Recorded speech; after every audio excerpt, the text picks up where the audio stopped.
Assalamualaikum warahmatullahi wabarakatuh. Bismillah, alhamdulillah, wassalatu wassalamu ala rasulillah, wala hawla wala quwata illa billah, amma ba'du.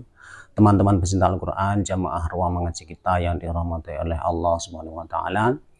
Pada kesempatan kali ini kita akan belajar tentang cara menulis pakai huruf abjad Jawi atau abjad Pekun. Abjad Jawi atau abjad Pekun itu adalah abjad Arab yang dimodifikasi kemudian diadaptasikan ke dalam bahasa Indonesia, bahasa Jawa, bahasa Madura, dan bahasa-bahasa yang lain di seluruh Nusantara ini. Biasanya kalau di Jawa, di Kepulauan Jawa dan Madura itu biasa disebut dengan abjad Pekun. Tapi kalau seluruh Nusantara, di Kepulauan seluruh Nusantara itu biasa disebut abjad Jawi. Yaitu sama, bedanya cuma sedikit saja. Semuanya adalah abjad Arab atau yang biasa disebut huruf-huruf hijaiyah yang dimodifikasi atau yang ada tambahannya sedikit-sedikit saja. Misalnya huruf C, huruf D, huruf G, huruf Nga, huruf Nya, itu kan di Arab tidak ada. Nah itu ditambah itu. Jadi huruf-huruf hijaiyah itu dimodifikasi sedikit, tambah-tambah titik-titik itu. Baik teman-teman, kita belajar tentang huruf konsonannya dulu. Untuk huruf konsonannya itu sama semua, antara abjad Jawi dan abjad Arab itu sama. Misalnya baca, misalnya B, konsonan B. Nah, ini kalau di abjad Arab itu pakai huruf ba, sama. B yang bunyi B itu ba. Misalnya baca, baca. Nah, ini pakai huruf ba. B huruf ba, misalnya konsonan ba. Itu sama semua. Misalnya konsonan K. K ini pakai huruf kaf. Contohnya kaca. Ini K pakai huruf K, kaf ya. Itu sama semua. Sekarang huruf-huruf hijaiyah yang dimodifikasi kemudian diadaptasikan ke dalam bahasa Indonesia, bahasa Jawa, bahasa Madura, dan bahasa-bahasa yang lain seluruh Nusantara ini, yaitu huruf C. C. Kalau di Arab, kalau di abjad Arab tuh huruf C itu enggak ada. Adanya adalah J. Maka J, jim, ini titiknya kan satu. Nah ini dimodifikasi menjadi titik 3 dan berbunyi C. Nah, kalau menulis huruf C itu adalah pakai huruf jim, tapi titiknya 3. Nah, misalnya contohnya cara. Nah, cara. Huruf jim ada titik 3. Nah ini untuk huruf C. Nah ini huruf-huruf yang dimodifikasi. Kemudian huruf Arab yang dimodifikasi lagi untuk diadaptasikan ke dalam bahasa Kepulauan Nusantara ini huruf D. D yang mulanya dal biasa, tapi ini ada dikasih titik di bawah nih. Kalau di atas itu dah. Nah ini di bawah, misalnya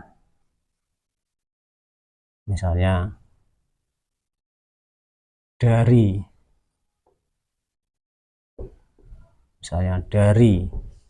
nah ini pakai titik di bawah ini, tapi nggak usah titik juga nggak apa-apa, ini kan bunyinya sudah da atau da, masih da. Kemudian ada lagi yaitu huruf G. Ini dalam abjad Arab kan nggak ada. Nah ini pakai huruf K, kaf. Ini pakai huruf kaf. Ini dikasih titik 3 atau 1. Tapi untuk menyederhanakannya ini pakai titik 1 aja. Yang 3 juga nggak apa. Contohnya garam. Garam. Nah ini titiknya di bawah nih. Mau 1 mau 3 terserah. Kemudian ada lagi yaitu yang tidak ada di abjad Arab lagi, yaitu P. Nah, misalnya pagar, P ini pakai huruf fa, tapi titiknya jangan 1. Itu kalau 1 berbunyi F itu fa. Ini dikasih titik 3. Ini tidak bisa disederhanakan kayak G tadi. Harus titiknya ada 3. Fa, untuk membedakan antara fa dengan pa, atau F dengan P, titiknya 3. Misalnya pagar.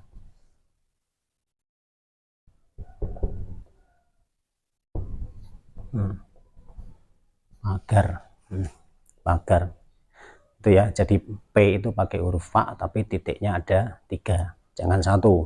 Kemudian ada lagi yaitu huruf T. Itu kalau dalam bahasa Jawa itu misalnya ada tukul, tukul arwana, nah itu pakai huruf nih T ya, tukul misalnya. Ini adalah pakai huruf tok, tok tapi tidak 1 tapi titiknya adalah 3, tapi tidak ada. Tukul misalnya, tukul,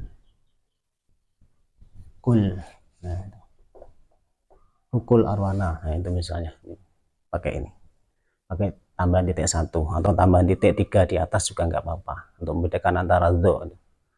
Kemudian ada lagi yaitu huruf nga, ng. Nah, nga atau ngi atau ngu, ng ya, ng. Ng ini pakai huruf ain. Ini titiknya ada 3 untuk membedakan antara ho dan nga. Ini titiknya ada 3, kasih 3 huruf ain titik 3. Contohnya ngaji, ngaji. Nah, titiknya 3 di sini, ngaji. Nah, ini titik 3 di sini. Kemudian ada lagi yaitu ny. Ini ya. NJ. Nah, NJ itu misalnya nyata. Nah, itu. NY ini pakai huruf ya. Ya titiknya ada 3. Kalau ya kan titiknya 2. Ini tapi titiknya ada tambahan 1. Jadi 3. Misalnya nyata. 1 2 3 titik di bawah ini. Nyata. Ini. Nyata. Nah, ini NJ. Kemudian untuk konsonan rangkap misalnya kerajaan atau prajan, nah ini ditulis biasa aja. Mulai dengan huruf P, kemudian huruf R, kemudian A, C, N. Nah, pra. Ini prajan. Nih. Sama dengan kerajaan atau begini kerajaan, kerajaan.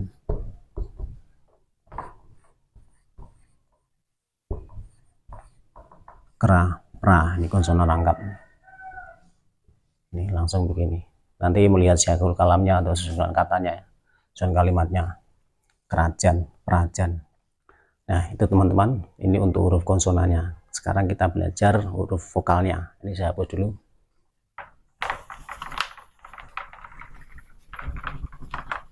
Sekarang untuk huruf vokalnya, itu huruf vokalnya ini pakai huruf bantu, huruf mat. Huruf mat itu apa? Huruf mat adalah alif, wawu, dan ya. Wawu mati dan ya mati. Jadi dalam penulisan bahasa Indonesia atau bahasa-bahasa yang lain, kalau dengan huruf pegon atau huruf Jawi itu nggak usah pakai harokat pun sudah bisa dibaca. Ini ada rumusnya, yaitu ada kuncinya. Ini pakai huruf bantu alif, wawu, dan ya. Kalau huruf vokal itu kan ada a, e, i, o, u, dan ditambah lagi huruf vokal ai, au atau huruf diftong gitu ya. Nah itu sekarang dimulai dengan huruf a. Huruf A, kalau menulis huruf A itu memakai huruf ini, alif. Pakai alif. Hamzah ini ya. Pakai A. Ini A. Ini bisa bunyi A ini. Nggak usah pas kasih harokat pun sudah bunyinya sudah A. Contohnya misalnya aku. Aku. Ini sudah bisa dibaca. Aku. Ini sudah bisa dibaca. Kemudian untuk huruf E. Nah, E ini. E. Saya kasih ini di atasnya untuk tanda E, antara membedakan antara E dan E. E ini memakai huruf ya mati juga. Contohnya sepeda. Nah, ini, sepeda. Pakai huruf sin, kemudian P, I, kemudian da. ya mati. Ini ya, sepeda, nggak usah dikasih harokat pun, nggak usah dikasih ya mati, harokat pun sudah bisa bunyi sepeda.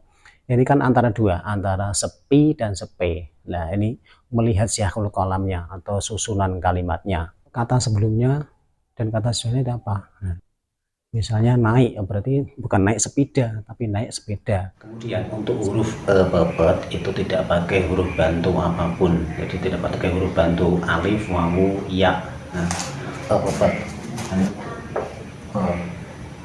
pakai simbol ini ya, tapi biasanya sudah nggak pakai ini, biasa saja. Misalnya mengerti,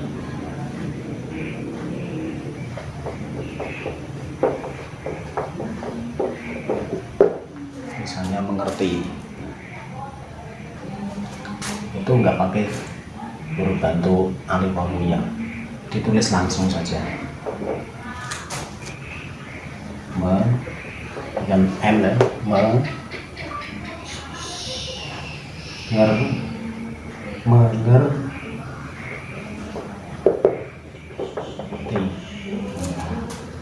mengerti. Ini M, mengerti ya. Pakai simbol begini juga nggak apa-apa. Nah, nggak apa-apa, nggak pakai pun nggak apa-apa. Nah, kalau nggak ada huruf bantunya alif, wawu, ya, itu dibaca bukan ya, pepet, mengerti. Kemudian i, ya ini sama i ini pakai huruf ya juga. Misalnya cari, C tambah A, ini sudah berbunyi A nih, alif nih. Kalau ada alif pasti bunyinya A. Cari, R tambah I, cari. Nah ini I, jadi ya itu untuk huruf bantu sebagai huruf vokal I, cari. Kemudian O ini pakai huruf wawu, jadi alif, ya, wawu, sudah ada wawu. Contohnya kota, nah ini kota, berbunyi kota, jadi K kemudian tambahan wawu, jadi berbunyi ko, tambahan terus ta tambah alif, jadi ta, kota. Ingat ya, selalu melihat siyahul kalamnya atau susunan kalimatnya itu, susunan kalimatnya. Dimulai dari kata apa, kemudian dilanjutkan kata apa, misalnya kota lama, misalnya kota lama, misalnya itu bukan bacanya bukan kota lama, belakangnya kan lama, berarti kota lama. Itu harus dideteksi itu ya. Kemudian vokal U, nah, U ini pakai huruf wawu juga.